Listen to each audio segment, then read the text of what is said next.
Sí, la verdad que pienso que saber informática te puede abrir muchas puertas y es muy, muy importante en mi punto de vista.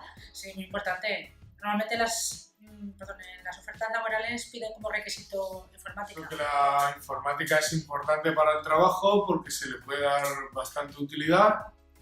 Pues a mí me parece importante la informática en estos días que corren, porque en todo hace falta y a mí me cuesta bastante aprender, pero en eso estamos.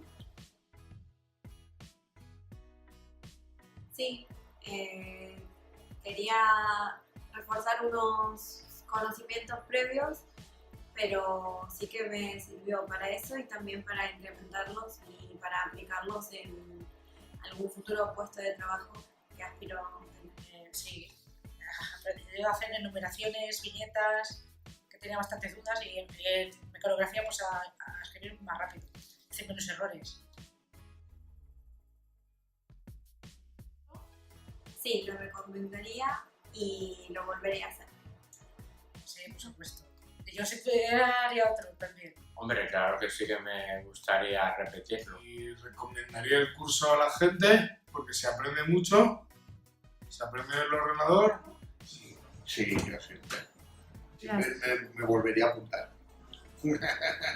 ¿A cuántos cursos de convoqué?